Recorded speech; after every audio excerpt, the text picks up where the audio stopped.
Kaya sa unong sila ito na.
Ito hindi ka siya nagagay.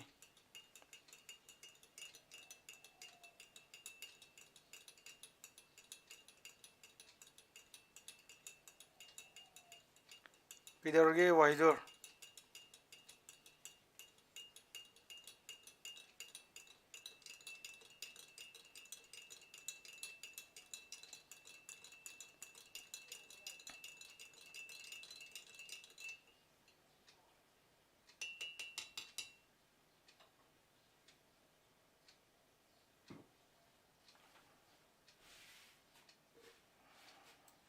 Isay ta ahanba isay taramra ay phone de isay ta taran aidi kano dawe aidi mutat pa ka waiting ko aidi nongambi numi tabu isay tabu na pane ba nongambi numi tabu aduna never mind, please don't mind.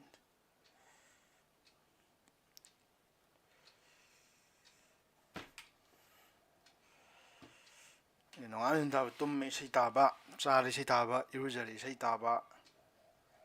isay yaudadi like pare isay tadadi like pa yadaba adu mini aduna kidang soidok sosin tawgani. Okay, ngasi di parabola tawduni akoy parabola ay kaino akoy kay ginay kan na conic section akoy phanam tawre conic section mayam juda kadorba conic section mayam juda ahan ba conic section da akoy pen circle ne na hayibni jumi go adu circle tawre circle gi equation tawre circle am the center piram matam am sung radius piram matam da nang kano kamai tawu thokani sine circle du gi equation kamai tawu thokani ngarang tawre kamai hagi ba h minus okay h ka k na center wai tar di adu r na radius wai tar di ka dorba nangi circle du gi equation ja kari na p ni hai kanda ko kari na p ni hai gi ba x minus h whole square y minus k whole square equals to right na kana wine ba r square na wine abdo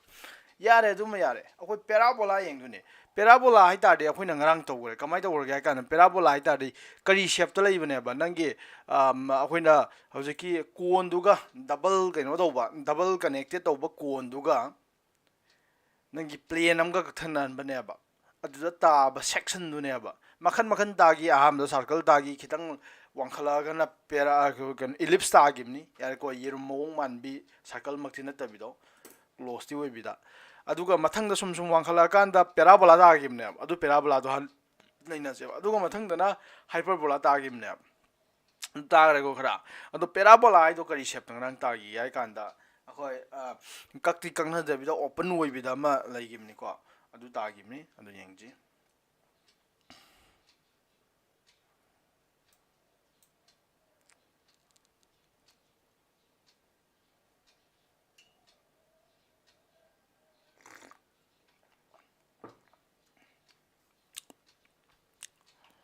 Okay.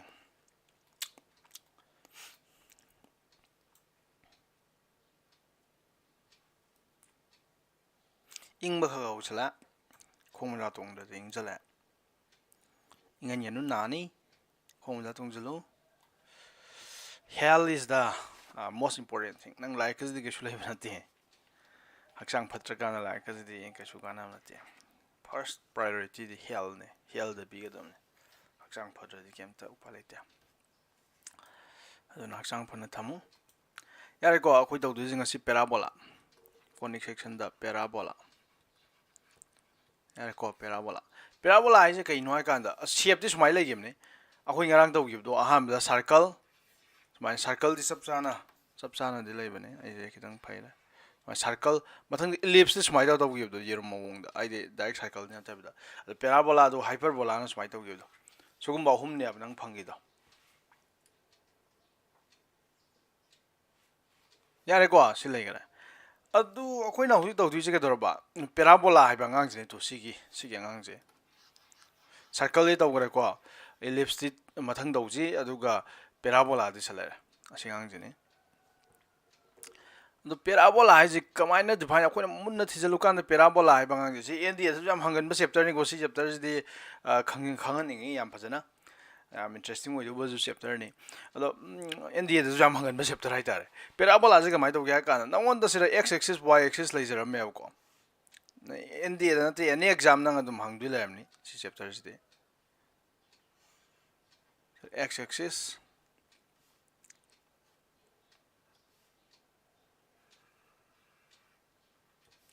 y axis later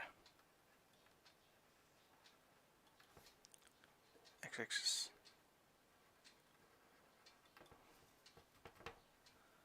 what is wrong yare ko aduga nang on the line am piram gane ba lines ma minga directrix ko directrix yare ko directrix ko ba line am ga amsong focus ko ba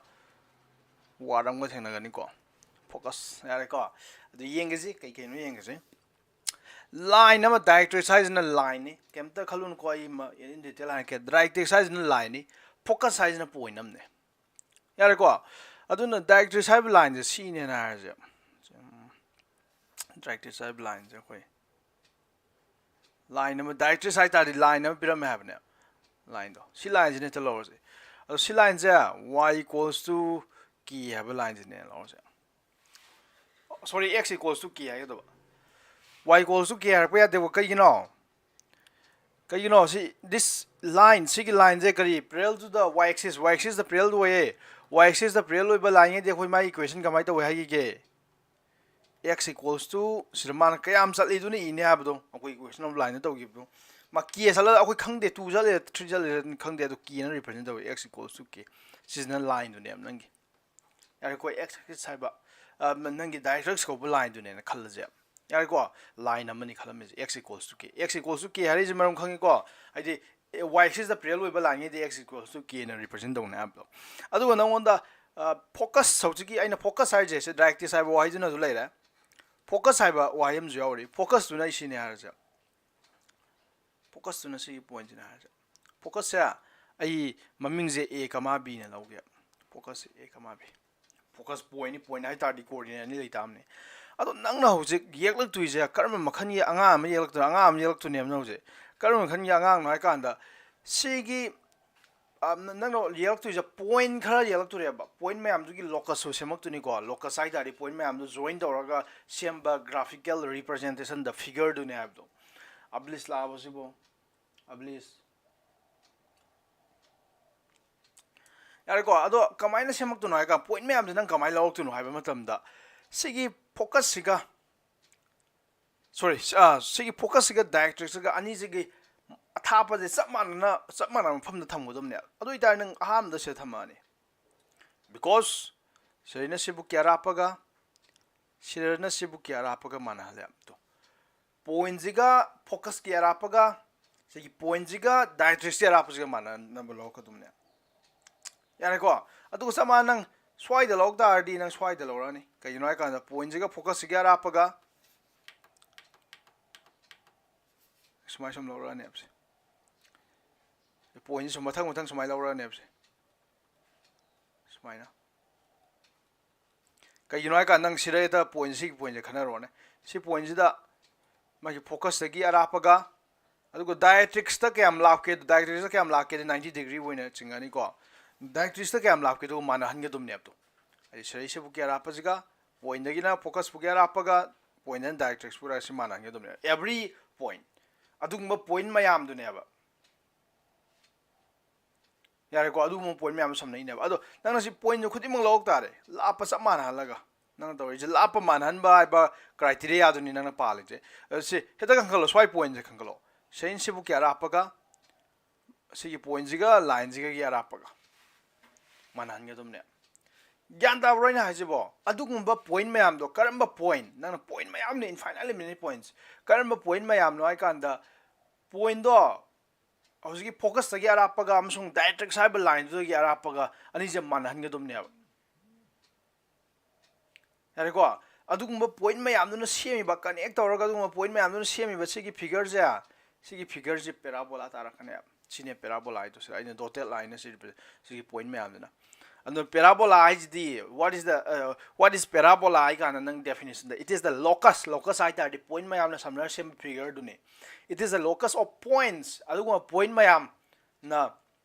same badugumba figure dune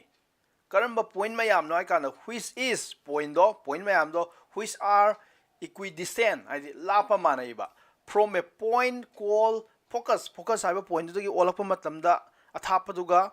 aduga and from a line called from a line called from a line called directrix have a line to the olakpa thapaduga focus have point to olakpa thaptuga athapani do equidistance where about adugumba point mayam do nangna adugi joint or same figure in akoi image ke lona locus to adudo kari gawe ba akoi parabola ko web system parabola parabola khangadro parabola ki definition je exam da har kan ye hai draw parabola is the locus of points which are equidistant from a point called focus and from a line called directrix parabola ki definition ya si khang da ba kana yauri gen ta na ro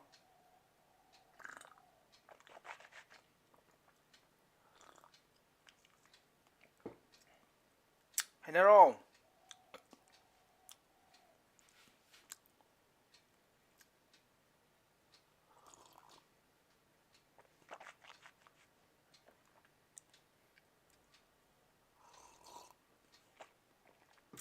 I'm important we going to ND when a sigi chapter ND and the exam you want to see chapter young important.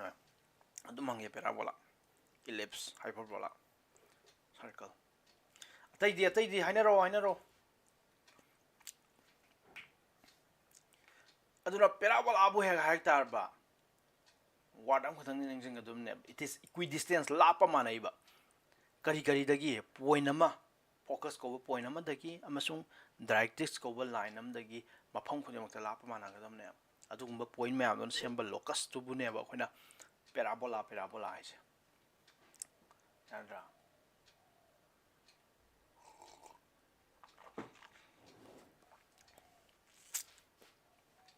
khangani goloi khangani adoi tardi chilera nang directrix nge adugumba line don directrix size na focus nge ado khoina do sigi equation of kadorba sigi parabola sigi equation kamai to ya yengja ya ko sigi parabola sigi equation kamai ya yengja ado tardi ji gai tardi khoi अखोन equation नेट पुथोकना बहना दकदरबा general point अमदम पुथोकपि वाबतो जेन point दुना सेगी पॉइंट जना हाजी सी पॉइंट जे x, y ने हाजी सेगी पॉइंट जे अरे को p एता तोलो सी पॉइंट जे x, y अदो सी पॉइंट जना a b हागरे फोकस से आइना से f हाइरो f सी दी फोकस ने सी a b ना हागरे अदुगा डायरेक्ट्रिक्स दा लौरिबा पॉइंट जना सी पॉइंट जना एता से a ने हारो Sigi point A haje kari woni my coordinate sigi point A je my coordinate is x tadi kya no x tadi k sa khimne tu x equals to k haje my equation ni matung ina x equals to k x tadi k sat pa y tadi kya sat ke y tadi khara ka khale ko ado ai kya sat ino de khangde y की value do I ado y की value do se k araga 8 sai gare tai jalo se tai jalo ai kana no khang de ma je ai sta kya chal ni khang de do x de ma k sali ji ma gi equation of the line the directrix ki equation na pi gare adu ita de hoje nang pala ji nang kari pam du akhoi distance formula na ap gi athapaga pf kya thapaga managani si di confirm tare ap kya thapaga pf kya thapodi managani because it is a kari parabola ni na directrix ta kya thapa focus ta thapa manani aduni ap dun directrix ta kya thapa adu pf dun focus ta kya thapa si manani manam thui ko ap kya sang bas nang kamai be yai ap kya sang bas di ap di kari ne ba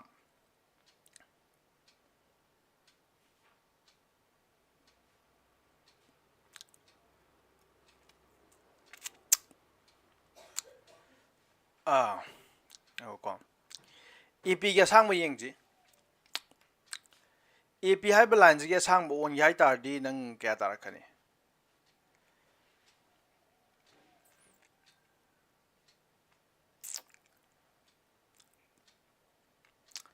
ap hai ba line ja yo aina sira kitang kano do bom le hora si value je y adum moy gadum ai soi ko si value je y adum moy gadum ni kai gi noi si value je y adum moy gadum ni k r si dum y way dum moy gadum ni na sai si y way gram ni p hai ba point je na sai x y way gram ne ba ado p ge a ga di level sap manan lai tro p ge a ga di level sap manan lai kai gi noi ka 90 degree ni ai ge do si je level sap manan lai bane ba adu itadi y coordinate se p hai ba point ju a hai ba point ju sap manan level sap manan lai bane y da ma ba ni kak tu ja sap manan point ka kane ba duna p da y way gram na a da y way bam thui sianing ko adu itari ap hai ba point ja sigi distance nang puthok kai tari root over ko distance from la palo y2 minus y1 whole square id y2 ju y tare y1 ju y tare whole square plus x2 minus x1 whole square hai ba thadi x minus k whole square sigan da bro sigan da ko x minus k whole square equals to root over pf hai ba line ji pf hai ba line ji ong puthok pf hai ba line ji puthok tar di akoi nang puthok tu si y minus a whole square sorry y minus b hai dum ne y minus b whole square plus x minus a whole square so we are ko nang square ga root ka kak thana gro are ko square root kak thana gre nang la bara thong jalo adu itadi ahan bagi ji ke daro basa y minus y di 0 tare 0 square di 0 tare now le mo ri kari daro ba x minus k whole square habam le mo ra yare ko adu ko som da di ke daro ba som da di equals to araga y minus b whole square plus x minus a whole square le mo yare ko adu ai si sadom ge ba sadom je ko x minus k whole square ja ai sadom ge x minus k whole square di a minus b whole square from la pala ni adu itar di x square minus twice x k plus k square a minus b whole square sarai ni yare ko adu ko samana nang x minus a whole square jo ai sadom ge ba si jo x minus a whole square je adu itar di x minus a whole square sadok tar di x minus a whole square have ni ko x square minus twice ax plus a square si ke square de yani en khale so left to right x square yawi x square yawi thana yare ani jak thana yare ko ani jak thana yare adu ko hojik tok dui ja ai khara mod tinjana ba purina ba khara tor ke ba kamai tinjana ai sigi som the left yar ba minus twice ax ai lok thok pa pa me ba adu itar di nang kai tor kani minus twice ax lok thok pa pa me ai tar di nang plus twice ax in jana tam ni yare ko kai no ka hoin kak thana yare minus twice ax lem jana plus twice ax option dar di kak thana ga 0 ta ga ni adu na nei na minus twice ax lok thok pa me adu na nang kai dong ne ba twice ax tinjana ta le adu tinjana ba mes di left ta kathang tinjana ya de right as one mak tinjana tam ne adu sira tinjana ne twice ax left amsung right ani mak ta yare ko si di just kai no ni adu sigi k square je lok thok ni ya ba si k square je plus k square le je asi lok thok ya ta di minus k square tok thok ta mi na yare ko adu mes di left ta k square tok gitar di right ta su k square tok ta re minus k square yare ko adu itari na huji uri je ke dor ba sira di nang na uri je yong Sigis di twice ax minus twice xk haibane lehorize is the loigrani ko si de ka khraduni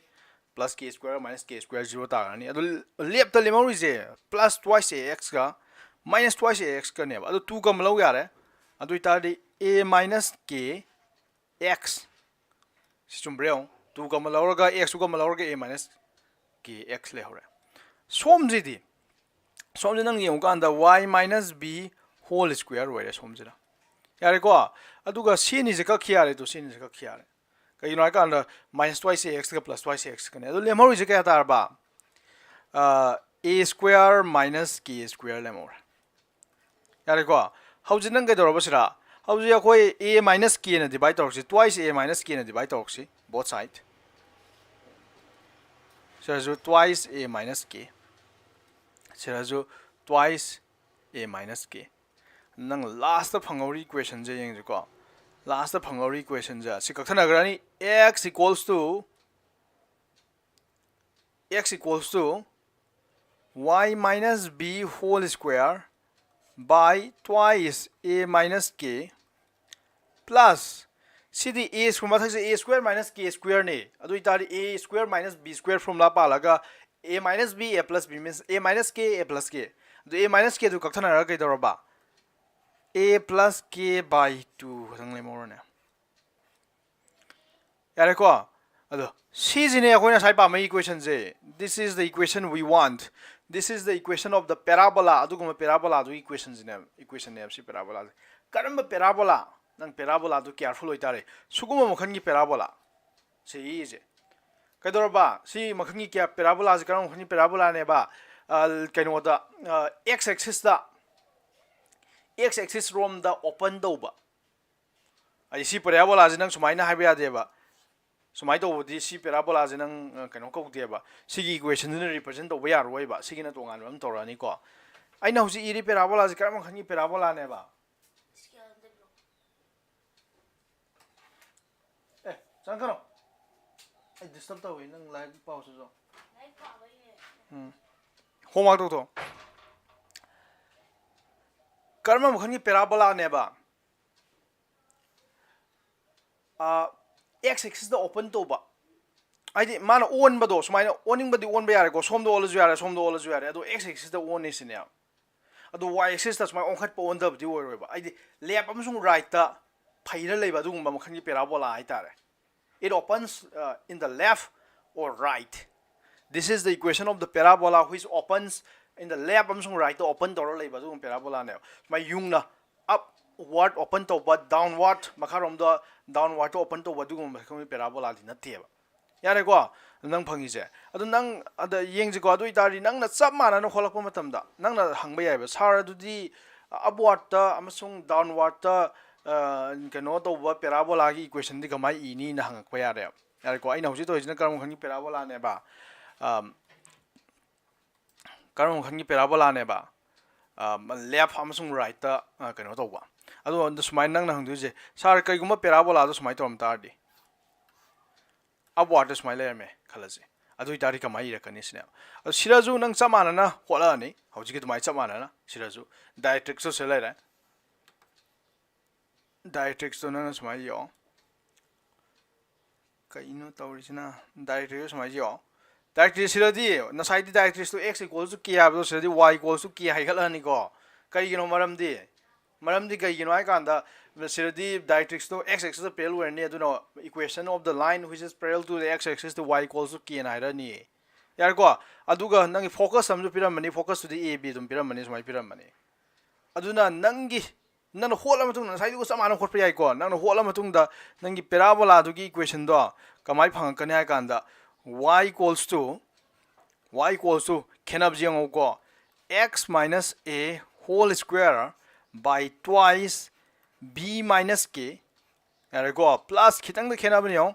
b plus k by 2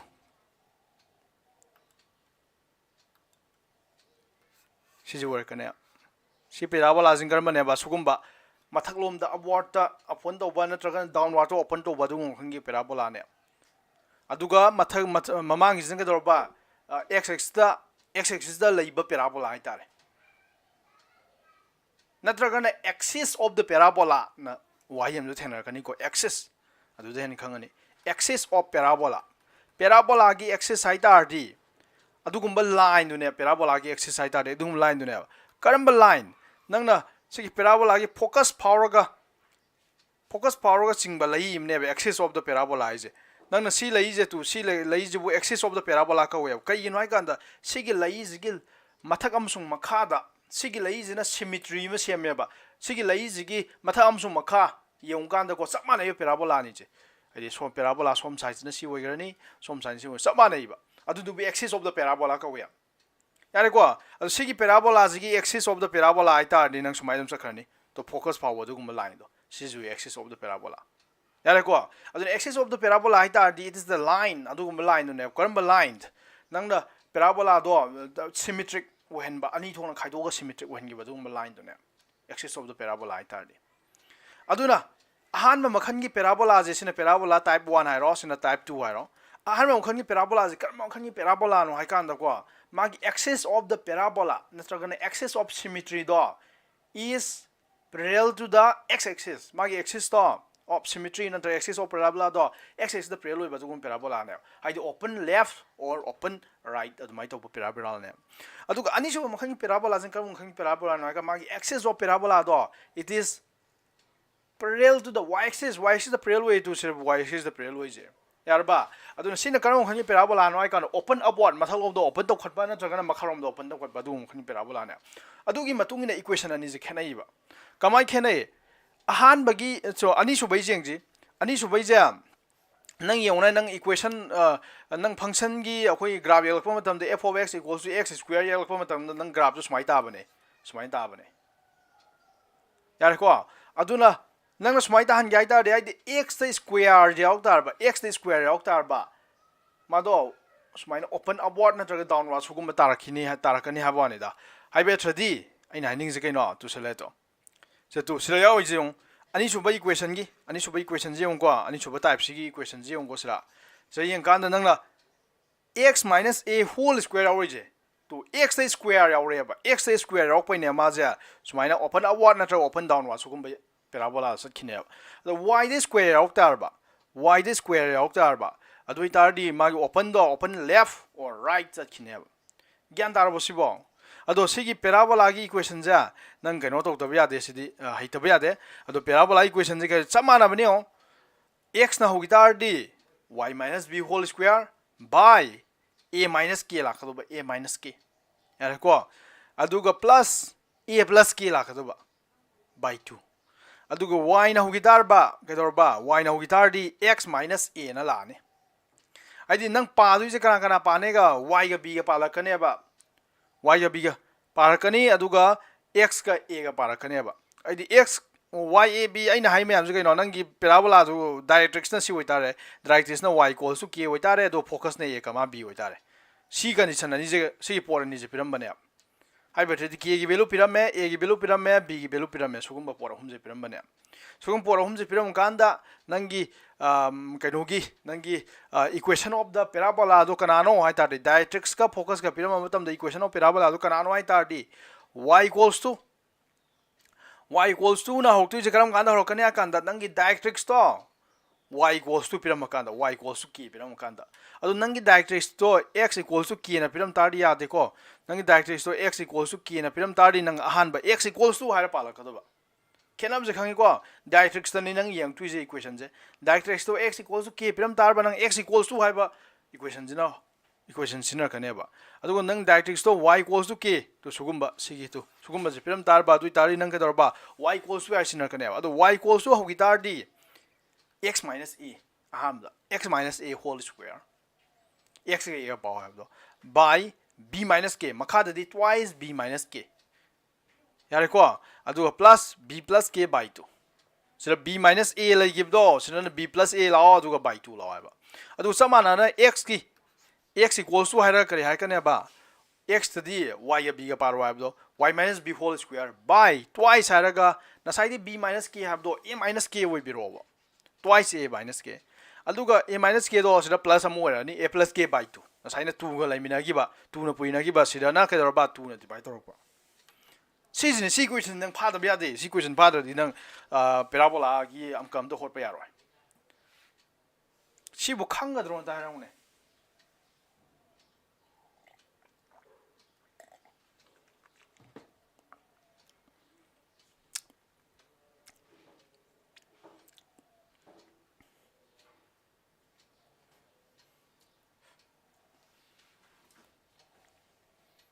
Hanaro khanga dron.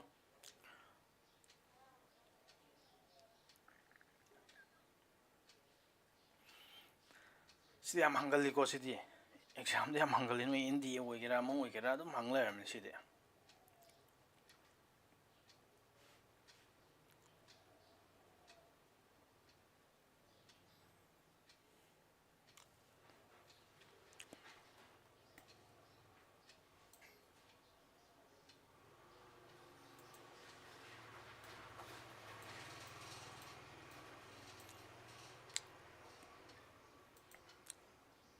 How yeng ne. Some special case something yeng ne. Some special case. Se case ai lo yeng badi nga moi ko ai matam ma mang ni. Special case am khathang yeng ge. Nang si x axis y axis la ra. Nang parabola do sumaina. Ai sumai thamak ke. Si parabola gi matuon hai tare. Matuon je si matuon je kari go gya ba vertex su go ko sa. Vertex. Matuon je. Yar ko vertex ko we. Asim de kem khalo no vertex ai je vertex hai bane. Ata ya environment te matuon do vertex ko ha bane. Ado si ki parabola je karam ngam si parabola no kan da magi focus ya. Masira. Focus ya x axis te le na sai ki parabola ngai du je focus e x axis te le ba ju yawi le tab ju yawi to magi si focus e aina focus a fire ke a b thole je to y x axis te le ba ju yawi le tab ju yawi ado special case hai ra mina le halak se ba adu da equation ga mai ta ge yeng je yani ko mai focus ya a fire focus ya a kama 0 da le hen je or minus a no cái nói cả mà x axis left thì có lấy ra focus ra minus a comma 0 con lại là a is a positive number ai focus x axis le le ne ni y की value 0 ta le focus the minus a comma 0 ai minus are is na som the left le re ju draw यार को aduga nangi directrix le ta mi directrix ma ye directrix no समाइना the x equals to y ni directrix to kai noi kan the y axis the parallel with duramina x equals to say directrix say x equals to e arajina directrix se kitang lapa man hanji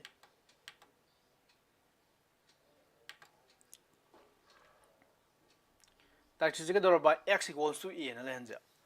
aidi na sai mass form the sakis do minus a ne sai se buk se minus a ne minus a sakim ne the plus a sala laga sibula phalaji ko directrix se thamak se lapa man laga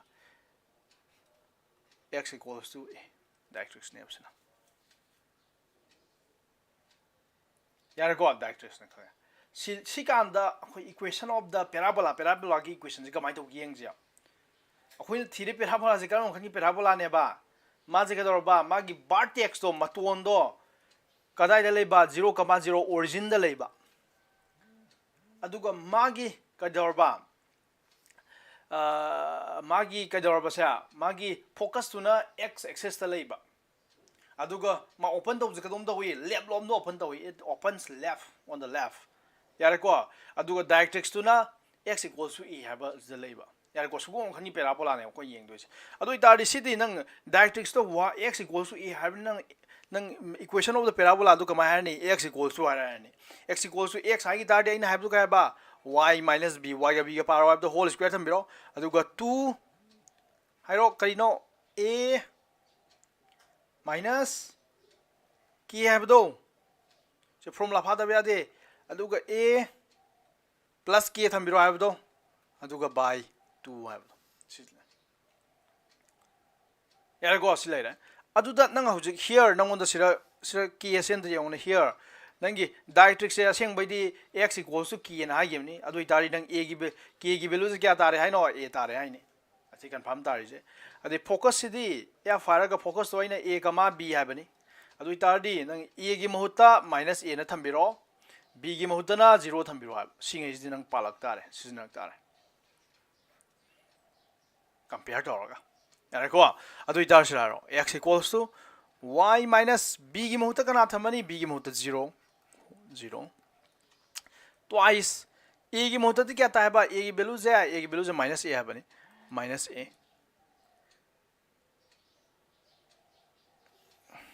यार को a की महत्व minus a अदुगा के दरबा minus है k की value तो क्या था कि बा k की वैल्यू तो a यार को अदुगा प्लस सीधी क्या था नी a प्लस k की वैल्यू तो क्या था है बा k की वैल्यू तो a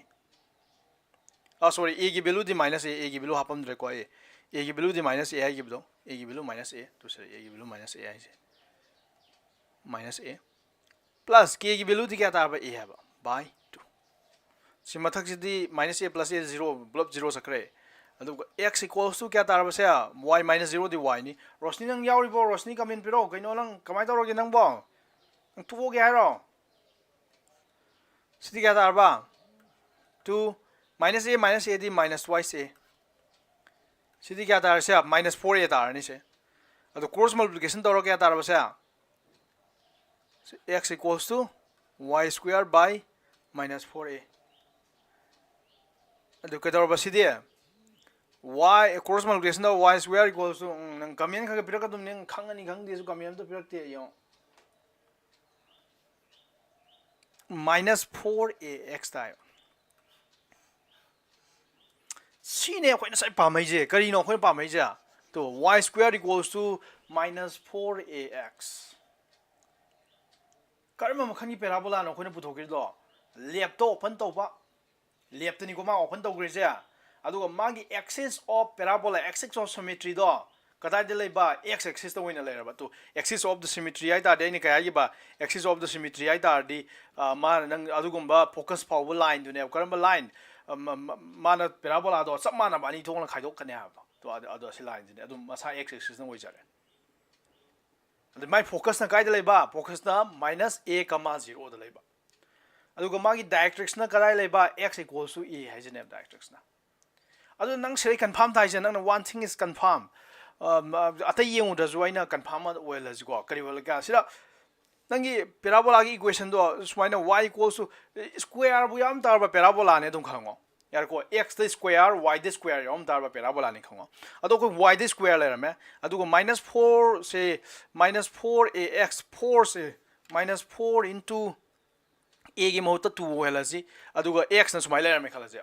असिंग बदि -8x लेदुनी को से असिंग बदि सुगुम बजे उतारबा नंग न उजुजे oh this is a parabola नंग पैराबोला ने खंगदुमने पैराबोला इक्वेशन द का यावगने बा x द स्क्वायर ओमदी y द स्क्वायर यावरमोय को y द स्क्वायर ओमदी x द स्क्वायर यावरमोय अनि मक्ते स्क्वायर याव यादे पैराबोला आइतारदी y द स्क्वायर याव गितारदी x द यावरमोय दमने अदु सिरा y द स्क्वायर यावमे अदुना x द यावमदरे दिस इज ए पैराबोला नंग कंफर्म दा दबजे पैराबोला इक्वेशन या अदुगा y द स्क्वायर यावमद्रा y द स्क्वायर यावम इज न ताइजे तेमथना तेबा अइना साहेब दो y द स्क्वायर याव तारदी मादो करि दौरिनेबा x एक्सिस रोम द सुमाइना लेफ्ट तो ओपन तो बमा राइट तो ओपन तो बमा सुम केस अनि थोलकने अदुगा x द स्क्वायर ओम तारबा x द स्क्वायर ओम तारबा दुइता नंग पैराबोला दो कमाइ तौनेबा ओपन अपवर्ड और ओपन डाउनवर्ड सुगुम्बा मो वरकने यारगो अखोइ सिरदि के दरबा x द स्क्वायर वन याव सॉरी y द स्क्वायर याव मेबा अदुना नि नंगी पैराबोला दो ना साइ के दरबा तो सिरदि यो नंग अखोइना सिगी इक्वेशन जे कमाइ तो सेमकी पैराबोला दो x एक्सिस लेरिजे मागी axis of symmetry right left तो ओपन तौरिजे अदो लेफ्ट तो ओपन तौरिजे नंग कमाइ तो खंगनी सिदा माइनस आवरिजे न खलंगेबा लेफ्ट तो ओपन तो गया तारी माइनस आवरिजे न खंगेबा अदो नंग सिगा सब माना पैराबोला अमा राइट तो ओपन तो हनिंग तारबा नंग सिदा प्लस हापिरोबा प्लस हापक तारी नंगी पैराबोला दो काई तार कना गा सी पैराबोला दे तार कनेबसे से पैराबोला से समाना पैराबोला अमा दो राइट दिस माइ ओन गरने सुमाइ सुगुम पैराबोला अम तार कने या तार प्लस लेम तारदी अदुना सिरगी कंफर्म तारे कदी कंफर्म तार क्या कंदा पोट खरदी कंफर्म तारे some things are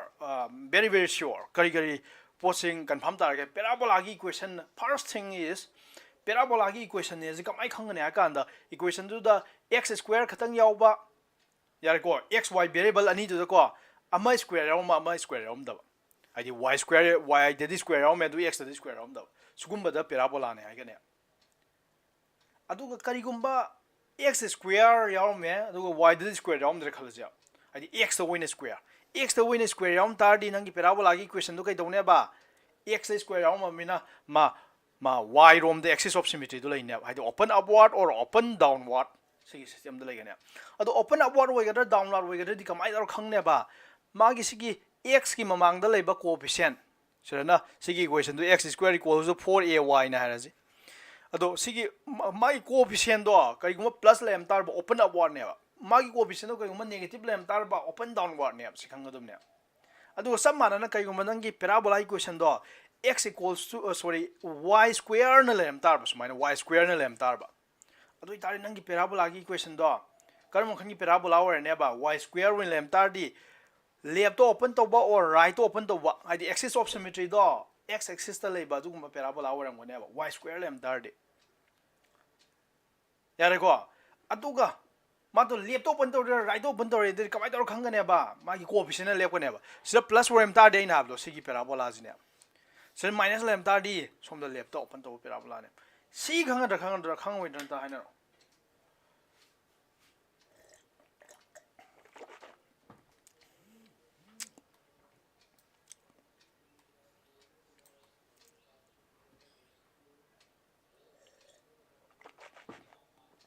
khangane ba ai jan madia ko si aina som phasan tai je noina kano to khangdadi kaim kana de aina khanao tingai action ga to ngai ta noina khangdadi kaim kana de kayino ga na yam important oi bo ne abse formula ma yam je nang horen phagi lai ga dum de hauji phadu go ne formula jo jan tai ya loi phadu go dum ne horen ni thabak tamba ya de oi phadu go dum ne uje hai ga dum ne nang haining bam pok je kaim kana roi ko nang yam haining ba nang na sa je bura einstein de helakane ba sim thajo ba yandar go akoi class 10 kai ngai noi jong zom to ko akoi class 10 kai ngai da metric thadu ba tha manga taru khatang manga am khatang aisala ga na hamra akoi na kyam thamoi kai ra ke je metric thadu tha manga am khatang aisala ga da science ge takpul woi dream ne akoi di biology ge sudak tak trip ne akoi gi laibak se kyam thirak ke je akoi ni class 10 da andar ba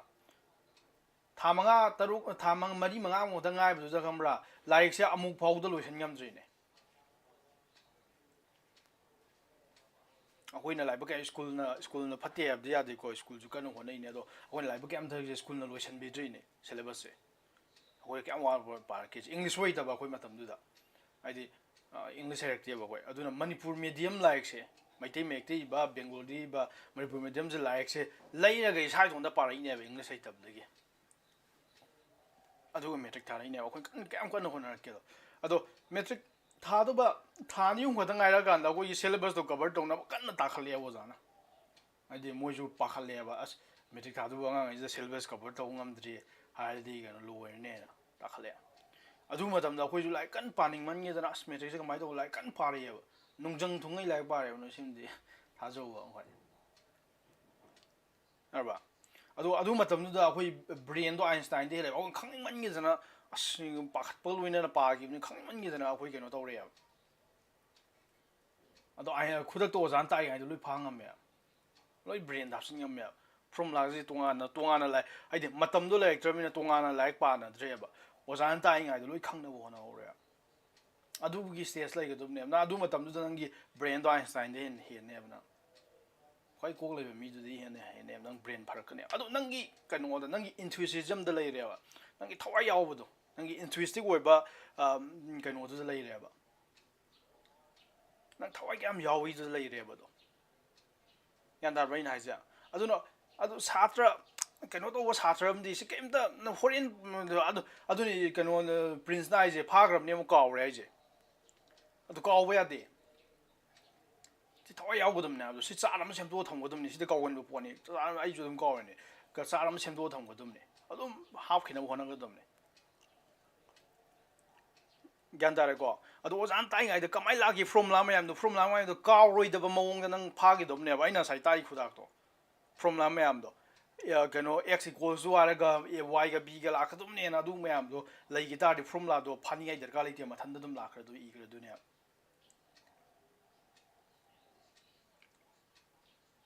ज्ञान तार को कोई class 10 दा कोई की आशा का जे फाग कोई से लेप के गन खलजा रही ने कोई जो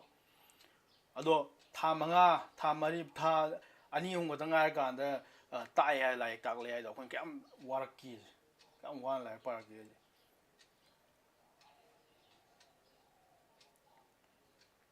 मतमदुदा हाइदि केनो तौबदो हाइदि सपोर्ट तो केम लेतेबो कोइदि नोइदि होजि सपोर्ट ङातने ओजा ओजा ङातनि नोइदि मतमद खोइदि केम खंदर कांदा हंबम केम लेबा नते काम खंबा नते आइको अदु खंजलो अदु अखोइसु कन्न होनरैने अदो लोइ केनो तौ ङातनि कन्न पाउसिने इन हाइज यार यार अदो लेटेस्ट रेक्टम हाइबा nga amtang yengji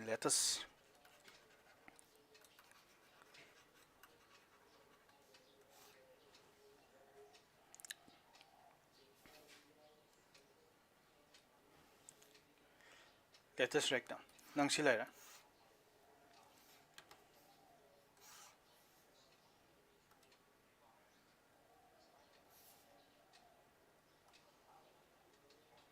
parabola la na unda focus na silera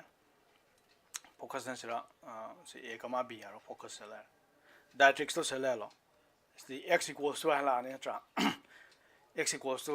say minus 5 by gara ta jalo latest rectum mai batam thole si sam tam ni noina maming ta kan asidi luine gan khalong ni ko latest rectum sam tam ni latest rectum mai it is a line am neba focus power symbol line am neba kanada perpendicular ba nangi axis of the parabola sigi parabola sigi axis side ari kana wani sigi x axis adum wani x axis adum wani ka gino kan x axis na sigi parabola je lebam sung right abam sung down the samana khaide le symmetric when khaide le aduna x axis nangi parabola warna axis of symmetry or never x axis da yara ko latest rectum mai jain have do latest rectum na kemta nang warning alite it is a line adugum line never kanada pass over focus the pass over focus se pass over adu kanada perpendicular oiba nangi axis of the symmetry axis of the parabola adu the perpendicular oiba aduga magi line dugi line am lai tari line segment am lai tari end point ani lai ni line segment or line have not line segment have ni line segment end point ani lai ne end point ani do nangi parabola da touch to do ba adu itari nangi latest rectum je si gang ge weler me si ang je maje ke dor ba nangi axis of the symmetry axis of the parabola is perpendicular where focus power my property ngai je aduga magi end point ani je na a ko rosina b ko magi end point ani do latest rectum dugi end point ani do parabola to the lace. Gandara Baduna, what is latest rectum? I can't know young evil definition ingam de. It is a kedorba line segment. Line segment amni, current line that pass